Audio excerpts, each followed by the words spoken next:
Hello dear students. आज हम पढ़ने जा रहे हैं वायु संपीड़ित्र, जिसको इंग्लिश में बोलते हैं एयर कंप्रेशर। तो सबसे पहले आइए हम एक नज़र डालते हैं आपके सिलेबस में। तो आपके सिलेबस में है क्लासिफिकेशन ऑफ कंप्रेशर, वायु संपीड़ित्रों का वर्गीकरण, यूजेज ऑफ कंप्रेस्ड एयर, संपीड़ित्र वायु के उपयोग, और उसके बाद है single stage and multi stage reciprocating compressor and PV diagram of single stage and multi-stage reciprocating compressor with intercooling, then है rotary and centrifugal compressor। तो ये तो हुई आपकी सिलेबस की बात। अब हम एक नज़र डालते हैं पिछले साल के क्वेश्चन पेपर पे। तो हम पाएंगे कि 2019 के अंदर आप क्वेश्चन पूछा गया है सिंगल स्टेज रेसिप्रोकेटिंग कंप्रेसर को एक्सप्लेन करने का। 2016 में रोटरी कंप्रेसर के ऊपर क्वेश्चन आया, जिसमें क्वेश्चन आया था अपने रूट्स ब्लोअर कंप्रेसर को एक्सप्लेन करने पे। 2018 में क्वेश्चन आया सेंट्रीफ्यूगल कंप्रेसर को एक्सप्लेन करने का। तो इस प्रकार ये हमने बात की पिछले, अगर हम 4 साल के क्वेश्चन पेपर पे हमने नज़र डाली जिसमें हमने ये क्वेश्चन पाए। अब हम बात करते हैं नेक्स्ट इसकी परिभाषा की। कंप्रेसर क्या होता है? तो संपीड़ित्र एक ऐसी मशीन होती है जो गैस या वायु का दाब बढ़ाने के लिए उपयोग में लाई जाती है। इससे आयतन में कमी हो जाती है।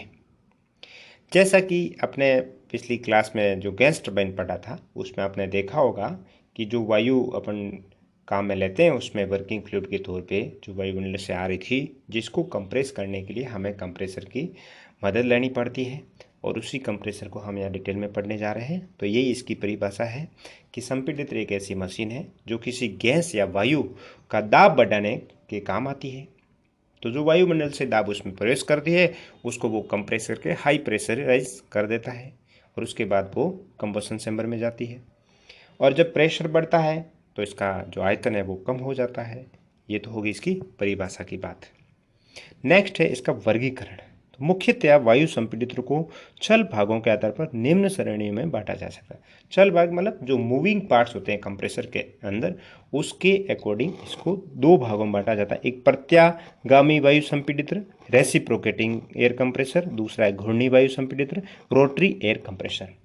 अगर जो उसके अंदर मूविंग पार्ट्स है वो रेसिप्रोकेट कर रहे हैं तो उसको अपन रेसिप्रोकेटिंग एयर कंप्रेसर बोलेंगे, और अगर वो रोटेट कर रहे हैं तो हम उसे रोटरी एयर कंप्रेसर पढ़ेंगे। अब हम इन दोनों कंप्रेसर को आगे वन बाय वन लेंगे और इनको अपन क्लासीफाई करेंगे। तो सबसे पहले हम ले रहे हैं प्रत्यागामी वायु संपीड़ित्र। तो प्रत्यागामी संपीड़ित्रों को यानी कि रेसिप्रोकेटिंग एयर कंप्रेसर को हम निम्न आधार पर वर्गीकृत कर सकते हैं। तो सबसे पहले हमने लिया क्रिया एक्शन के आधार पर। तो एक्शन के आधार पर है सिंगल क्रिया संपीड़ित्र या सिंगल एक्टिंग, उभय क्रिया या डबल एक्टिंग। अगर जो इसमें रेसिप्रोकेटिंग जो एयर कंप्रेसर होता है उसमें आईसी इंजन की तरह पिस्टन सिलेंडर काम में आता है, और अगर सिलेंडर एक तरफ से काम करता है उसको सिंगल एक्टिंग बोलते हैं, और दोनों तरफ से काम करता नहीं कि दोनों तरफ एयर कंप्रेस हो रही तो उसको डबल एक्टिंग बोलेंगे। फिर नेक्स्ट है सिलेंडरों की संख्या के आधार पर एकल पद संपीड़ित्र और बहुपद संपीड़ित्र। अगर वायु का जो कंप्रेशन है पूरा प्रोसेस एक ही सिलेंडर पिस्टन के अंदर पूरा होता है तो उसको सिंगल स्टेज बोलेंगे, और एक से ज़्यादा सिलेंडर के अंदर होगा तो उसको मल्टी स्टेज बोलेंगे। नेक्स्ट है चालन प्रणाली के आधार पर। कंप्रेसर को हम किस के द्वारा ड्राइव करते हैं उसके आधार पर। तो उसके आधार पर ये 4 भागों में बांटा जाता है। रेसिप्रोकेटिंग कंप्रेसर की बात करें यहाँ पे अपन, तो भाप इंजन चालित, अगर भाप स्टीम इंजन के द्वारा उसको रन करा रहे हैं। टरबाइन चालित, जैसे कि अपन ने गैस टरबाइन और स्टीम टरबाइन के द्वारा रन करा के देखा था पिछली क्लास में। विद्युत मोटर के द्वारा है तो विद्युत मोटर चालित संपीड़ित्र। अंतर्दहन इंजन चालित संपीड़ित्र, अगर आईसी इंजन के द्वारा है तो अंतर्दहन इंजन चालित संपीड़ित्र हो जाएगा। नेक्स्ट शीतन के आधार पर कूलिंग कर रहे हैं, वो कूलिंग किसके द्वारा की जा रही है? अगर वायु के द्वारा की जाती है तो वायु शीतित संपीड़ित्र हो जाएगा, और जल के द्वारा की जाती है तो जल शीतित संपीड़ित्र। फिर प्रदत्त दाब के आधार पर, जो हम वायु से कंप्रेस कर रहे हैं उसका दाब कितना है उसके आधार पर, तो उसके आधार पर इसको 3 भागों में बांटा जाता है। निम्न दाब संपीड़ित्र, मध्यम दाब संपीड़ित्र और उच्च दाब संपीड़ित्र। नेक्स्ट है क्षमता के आधार पर, कितनी एयर ये कंप्रेस कर सकता है एक बार में उसके आधार पर। निम्न क्षमता 0.15 मीटर क्यूब पर सेकेंड, मध्यम क्षमता 0.15 मीटर क्यूब पर सेकेंड से 5 मीटर क्यूब पर सेकेंड, और उच्च क्षमता जिसमें अगर वायु की जो क्वांटिटी 5 मीटर क्यूब पर सेकंड से अधिक हो तो वो उच्च क्षमता संपीड़ित्र कहलाता है। नेक्स्ट है वायु सिलेंडरों की संख्या के आधार पर एक सरणी सिंप्लेक्स संपीड़ित्र, द्विक डुप्लेक्स संपीड़ित्र और त्रिक ट्रिप्लेक्स संपीड़ित्र। नेक्स्ट है शक्ति पारेषण के आधार पर प्रत्येक चालन, अगर हम कंप्रेसर को इंजन या टरबाइन किसी डायरेक्ट शाफ्ट से अगर अपन कनेक्ट करते हैं तो डायरेक्ट ड्राइव हो जाएगा। पट्टा चालन, अगर पट्टे के द्वारा उनकी शाफ्ट को कनेक्ट करें पट्टा चालन हो जाएगा। चैन चालन, अगर चैन यूज ले रहे हैं दोनों की शाफ्ट कनेक्ट करने तो चैन चालन हो जाएगा। नेक्स्ट है स्थायित्व स्टेबिलिटी के आधार पर सुबाह्य पोर्टेबल संपीड़ित्र, जिस संपीड़ित्र को हम एक स्थान से दूसरे स्थान पर ट्रांसफर कर सकें, और अर्धस्थायी सेमी फिक्स्ड, और फिर है स्थायी फिक्स्ड संपीड़ित्र, जिस संपीड़ित्र को हम एक स्थान से दूसरे स्थान पे ट्रांसपोर्ट नहीं कर सकते हैं, मूवेबल नहीं हो, वो फिक्स्ड कहलाएगा। नेक्स्ट है प्रचालन क्रिया के आधार पर धनात्मक विस्थापन पॉजिटिव डिस्प्लेसमेंट संपीड़ित्र और गतिक डायनेमिक संपीड़ित्र। इस प्रकार हमने रेसिप्रोकेटिंग एयर कंप्रेसर का क्लासिफिकेशन पढ़ा है। अब नेक्स्ट हम पढ़ने जा रहे हैं रोटरी एयर कंप्रेसर का क्लास।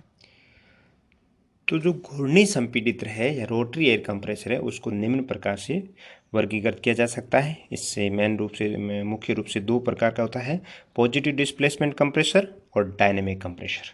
पॉजिटिव डिस्प्लेसमेंट कंप्रेसर को अगेन हम 4 भागों में डिवाइड करते हैं, roots blower, vane blower, Lysholm blower और स्क्रू ब्लोअर। इन चारों को हम आगे डिटेल में पढ़ेंगे 1 बाय 1 करके, तो इसको हम यहाँ ज़्यादा डिस्कस नहीं करेंगे। फिर डायनेमिक कंप्रेसर है वो 2 भागों में बांटा जाता है, सेंट्रीफ्यूगल कंप्रेसर और एक्सियल कंप्रेसर। इनको भी हम आगे डिटेल में पढ़ेंगे।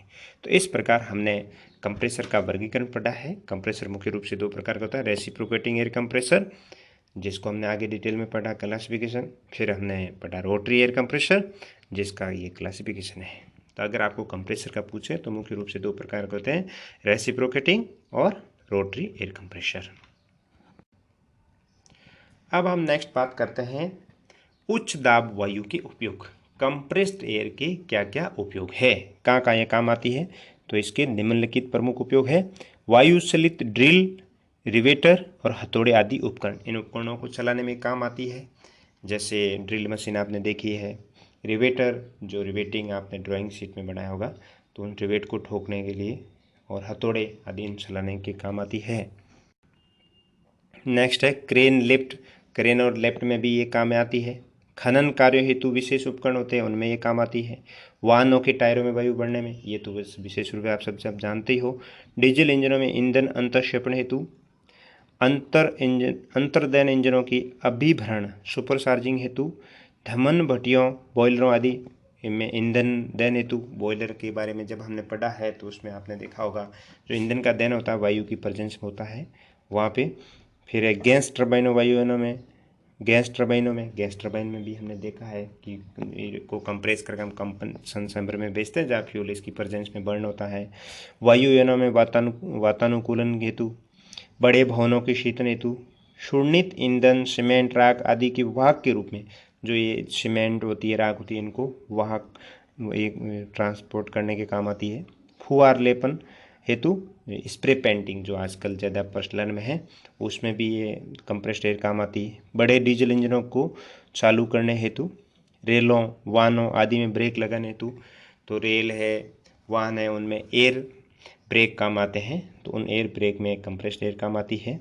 फिर नियंत्रण उपकरणों तथा स्वतः चालक उपकरणों हेतु, बड़ी बड़ी ढलाइयों को साफ करने हेतु, जो कास्टिंग आपने पढ़ा है जब कास्टिंग होती है उसके बाद उनको साफ करने के लिए कंप्रेस्ड एयर काम में लेते हैं। और निर्वात सफाई हेतु, निर्वात जिसको वैक्यूम बोलते हैं। तो ये हो गए अपने कंप्रेस्ड एयर के उपयोग। थैंक यू डियर स्टूडेंट, आज के लिए इतना ही।